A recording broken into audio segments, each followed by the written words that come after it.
Okay, so welcome to the stage, Peter DeMeo. Me and my team have been around the world and back a couple of times, probably a couple of hundred conferences, a couple of thousand different discussions.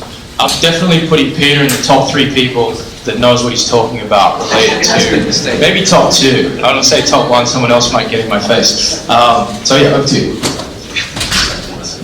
Okay, that's really too much, but thank you anyway. Okay, Peter DeMeo, I work for IBM. My first 13 years of my career is actually at PwC, so I have a warm spot for PwC. Thank you for hosting, and thank you, InvestaX, for having us here today. So it's really great. How many people are holding a token or crypto? Show of hands. Okay. Do you hold those? Do you custody those with Propine or on-chain? Or do you do it yourself? Do it yourself, huh? Okay, well, you could probably do it yourself, Chad. You're the security guy. Everybody else, I think you should change your mind, okay? And go talk to one of the custodians that are here. IBM, we are not a custodian. We don't build custody software. We just build technology that we think is appropriate for digital assets and custody of those. So, first thing you need to know, private key, public key, right? This is the basics. So, public key is essentially the address, right? That's your public address, your wallet, where you can send messages and crypto, etc. Your public key is going to be like your email address, right? The private key, of course, is what you use to sign transactions, and that's something you want to keep to yourself, right? It's like your password, okay? Because the person who owns the private key owns the asset. And that's why custody is really, really, really, really important, okay? So what I want to talk to you about today is some trends around the technology around custody and some things you should be thinking about. So we're all here because of this, the shift to digital assets. We just saw some fairly large numbers of assets under management, and that's probably a good thing, right? We're seeing today in terms of companies that are working in this space, they're either doing custody, they're doing banking solutions, or they're doing market-based solutions. Okay. And what's interesting is that there's a lot of money to be made here. If you're just a bank and you want to offer accounts to people that hold crypto, like Silvergate Bank in the U.S., you could really make a lot of money. In fact, I think over a 2-year period, they went from something like 47 million to 1.9 billion assets under management, and 97% of those accounts were non-interest bearing. Okay, so the cost of deposits was something like only 11 basis points, which is pretty small compared to the industry average of like 76. And the net interest margin of interest, I should say net interest margin, was about 3.5% versus, I think, an industry high around 2.5%. So they're making a lot of money, right? And it's a great business model because they cater primarily to just crypto exchanges and people holding coins, hedge funds, family offices, and the like. So that's a really good business model. And then of course we have all the DeFi stuff, decentralized finance. We have accounting and lending and so forth. You've probably heard of Dharma, maybe for lending, right? And Compound's another one. Compound has something like $44 million of loans currently. It's pretty good. They have, let's see, if you're a borrower, you only have to do a 1.5 collateral, which of course is not actually that bad from these kind of platforms, right? And so they're doing quite well. Now here's the thing you probably really aren't aware of. It's the fine print. It's the stuff they don't talk to you about. It's the stuff that Chad was talking about earlier, and that's the human part. Okay? Did you know that these decentralized automated services like Compound actually have human administrators who are decentralized, and they have control over things like what assets are actually put out there to be lended, what is the rate, the interest rate, and then how much you need to collateralize. They also own the price feed, so if they want to, they could kind of freeze the market, trivially. They could censor transactions, and they could actually steal the assets themselves. But they don't tell you that part, do they? Okay. So when it comes to these kinds of things, you never really know, who's going to come after you. Okay? You're going to have the external actors that are doing all these hacks. You're going to have insiders that are approvers and administrators, and developers. And I think Unbound Tech did a study on just crypto exchange hacks, and they said something like 25% of these attacks are in fact insider jobs. And we heard earlier that Chad was talking about BitThumb, right? Where there was some phishing going on with the customer service staff. So at the end of the day, it's the people that are really the troublemakers, okay? Tech can help, but it's ultimately the people. So when we think about that, we then need to think about what we can do in order to provide real good security for, let me get out of the way, just in one of my slides, real good security for digital assets. And generally speaking, what we're seeing is that, as you are moving towards real-time access to your assets, so that you can do things like staking, you can do things, lending, etc. These token platforms, you want access now. So we're seeing a lot of the custodians out there kind of move in that direction, and then also move away from just offering, maybe a regulated small amount of crypto into all kinds of tokens, right? So the trend is, if you will, shooting up to the right. Now, in order to get there, we're seeing basically 4 different kinds of technology or approaches. All right, so there's something called secure multi-party computation. Can you all say that? Multi-party computation. Like, that is a mouthful. And you know what? That's a mouthful of math, too. Okay, and I'll explain to you why. A second big thing, of course, is more on the people side of things. Like, all right, so what is multi-party, multi-quorum signing? That's like really hard to pronounce as well, but it's important. Thirdly, we have this thing called a hardware security module. This is a piece of hardware that we store keys in, and in some cases, some of the custody providers out there are actually storing entire applications in there. So we'll talk about that. And then finally, there's this thing called a trusted execution environment. This is basically a firmware, software, and hardware root of trust, if you will, where we can store things. Okay? So let's see how these 4 different trends line up. The first one is, say it together, multi-party computation. If you can say that, you can win a prize. Okay? Then throw the word secure on there. Now, why does this matter? Okay? When you have crypto and an internet token and you custody that, right? You're safeguarding it. That's cool. That's awesome. But what you really care about is signing. You don't want people to sign a transaction, right? It shouldn't be, right? So what we do here is we take a key, a private key, like we talked about before, password, right? And we split it up, okay? Now, in the old days, when we had just Shimer secret sharing, we would actually split it up and put it in 2 different clouds and bring it back together again, and then we would sign a transaction with that. But you know what? Multi-party computation is so much cooler than that. That's old school now, okay? So what you have here is that the key is split up, and you don't actually have to bring it together in order to sign a transaction, which is really, really cool. So let's take a look at what it looks like. So first of all, you have some policies, etc., that are executed. Who's the approvers? What sort of rules do they have to follow? Got my key there, but I can do the fancy math, and I can sign. Okay, and then I can do a transaction. Got it? Simple enough? Right? Pretty cool. In fact, you can do this in an untrusted environment. So this whole environment could be like, the malicious actors just sitting there, right? What do you think if you were the malicious actor sitting there? What could you do? Where would you attack? Would you attack the fancy math? No, probably not, right? Would you attack the things that probably are not really that secure? Because they don't have fancy math?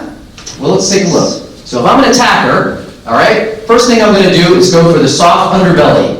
And that would be things like the approver administrator policies. I get to change the rules. I get to change who is an approver, what kind of a policy applies to a transaction. And I get to also, with the key management system, I can change the rules on how the keys are actually managed as well. So with that, okay, I can kind of work around the fancy math. But interestingly enough, the fancy math itself might have some drawbacks. If you'd like to actually audit a transaction, it's quite difficult because the output of the fancy math is like a hash. It's like a one-way street. You can't actually derive the inputs. So good luck with that. And then if you have a compromised environment and you want to create another one, you could just take the transaction that was signed and, oh, by the way, redirect it. Okay? That's pretty cool. Now, then you have the keys themselves. A lot of these guys who purvey the fancy math don't believe in hardware, okay? And so what they do is they generate their keys using software. And software-generated keys have something called low entropy, which which means that they can be brute forced attacked if, in fact, you're able to simultaneously access those keys, which, by the way, if they're all running on the same system, it's possible. Or if you're Paige Thompson and you work for AWS, you know exactly where to go. Okay, Capital One found that out a couple of weeks ago. All right. So let's get back to the people part. We mentioned auditable, right? If you're a custodian, you want to demonstrate to your clients that your policies and procedures can be checked, right? Everything is logged, okay? So, if you're a transaction approver, you want to demonstrate to the auditor that you don't have the ability, or your approvers don't have the ability to change history. You don't want them to be able to change the log that says, nope, actually I didn't approve this, or yes, I did approve this, okay? And they can do that when these files, these logs, are actually not encrypted someplace. They're just sort of sitting out there, right? Go ask Curve or Unbound about that part. Okay. The next part is the administrators and operators. What if I decide not to deprecate or delete a user account that, in fact, someone who left, right? And what if I decided to change the rules with respect to the collusion of the administrators of this particular solution? Okay, if I have one person who's empowered or two people that collude, that's bad too, right? So you want to make sure that the policies and procedures used by the administrators can't be changed. So you need to put them someplace where that's possible. The last part is authentication, okay? When you're doing a withdrawal, you want to make sure that the person who is withdrawing that is the person who's supposed to be withdrawing it, right? And a lot of times, in the custody solutions out there, it's not necessarily the greatest way to authenticate an end user. And so what we advocate is actually taking the public key that's generated in a secure element on an end device, maybe like your iPhone, right? And actually registering that public key into essentially what is a smart contract that's encrypted, okay? But then tie it back to a person by having biometrics, by having challenge questions, and then, oh, by the way, get a second factor that's FIDO2 compliant. Do not use Google Authenticator. Google says don't use it, okay? And don't use SMS for second factor, right? Because of some swapping and that kind of stuff. So do find something like YubiKey or something like that for your second factor. Once you've got all that there, okay, and you can't change any of it because it's all stored in an encrypted environment, that's when these things become auditable, right? Because you can actually play it all back. It's immutable. Nobody can change it, right? That's kind of a good thing. Now, let's go ahead and talk about the HSMs.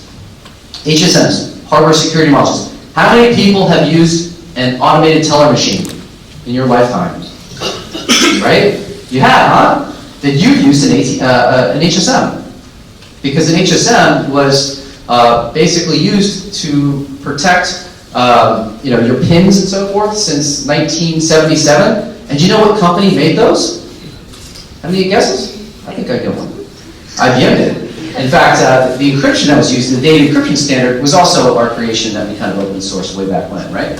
So we have a little bit of history in this, and so what we're seeing today is companies are putting stuff beyond keys or PIN numbers in these HSMs. Do you think that's a good idea?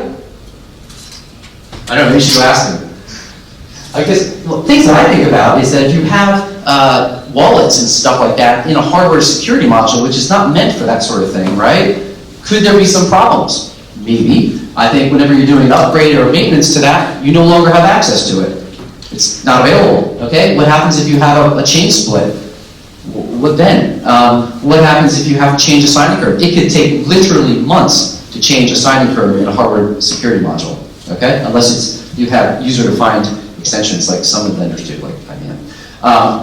And then you have, of course, the HSM operating system and updates, etc. All of these kinds of things make it unavailable to you. Okay, and that means you have to have backups. And you have to have backups. And you have to make sure that network administrators aren't able to then scan and snoop the lines in order to come up with those high entropy private keys. Okay, so the big thing, though, going back to the human part we talked about earlier, is this.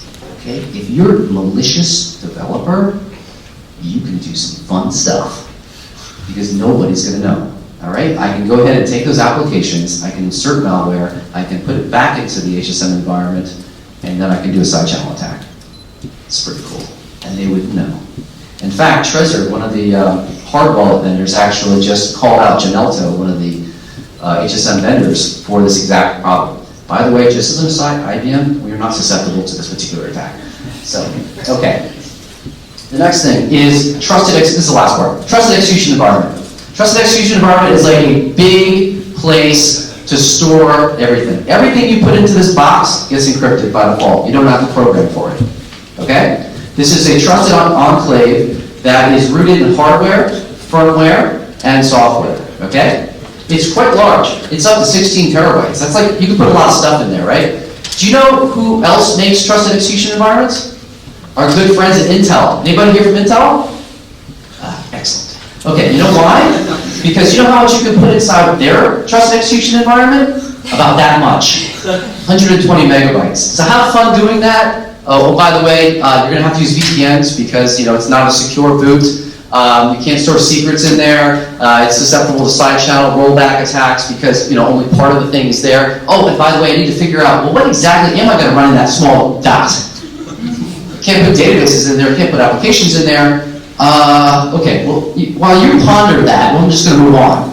Okay, so in closing, we have, why don't you just take all this stuff we just talked about, don't put it necessarily in an HSM, right? Take your fancy math, okay, and you get 100x performance improvements, because it doesn't have to be that fancy, but it still works. And you put all that stuff in this box. And it gets automatic encryption and logging and all this other good stuff, right? And then you can take those business rules, those policies, the human stuff that Chad was talking about, security policies that are, and you put it in here as well, and it gets immutable, it's encrypted, and nobody can change it. And that's the key thing, it becomes auditable. So if you're a custodian, you can attest to this. And here's the other thing you can do with this.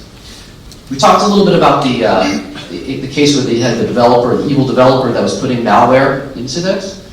Well, the way you deploy into this environment is very simple. You push your code out to, let's say, GitHub or what have you, and then you build it in one of these trusted execution environments. You sign it, right? And then that gets deployed after going through an auditor.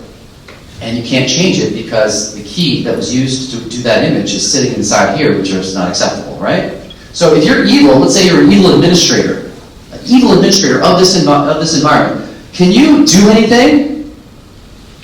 Not really, right? Unless you behave yourself, right? I mean, if you want to, do some command line stuff, do some, hacking stuff, well, it's kind of hard when there's no command line, If you want to do some secure shells, this doesn't exist, okay? If I want to take let's say it's called a memory dump, I can do that, but it's encrypted, I can't do anything with that either, right? All of this stuff is isolated in something called Common Criteria's Evaluation Assurance Level 5+. Huh? What is that? It's better than air gap, okay? That's all you need to know, all right? So it's very, very, very, very secure technology. So we think this is the kind of stuff that custodians should be looking at when they're making their technology decisions, okay? So with that, I think I'm done.